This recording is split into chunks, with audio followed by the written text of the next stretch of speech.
નામમાં કદાચ મન ના લાગતું હોય તો છતાંય તે પરાણે લખીને મન લાગે ના લાગે.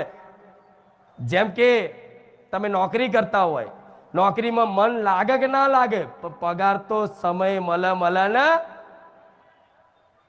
એવી રીતે મારા ભગવાનનું નામ છે ને, રામ રામ રામ, મન લાગે ના લાગે, પણ એની જે શક્તિ છે, એની જે મહિમા છે, એનું જે ફળ છે, એ તો તમે અમથાય તે ભાવ વગરનું લખશો ને તોય તમારા જીવનમાં અનુભવ ના થાય. મને રોમ વારી મેલડીને કહેજો. બેઠા રામ રામ રામ રામ રામ લખી અને મારી રોમ વારી મેલડીના બેંકના ખાતામાં એ રોમ નોમ રૂપી ધન મને જમા કરાવી દેજો. તમને વ્યાજ ઊંધી ના ખવડાવું તો મારું નામ રોમ વારી મેલડી નહીં. જાત જાતની વિધિ, જાત જાતના હવન અને જાત જાતનું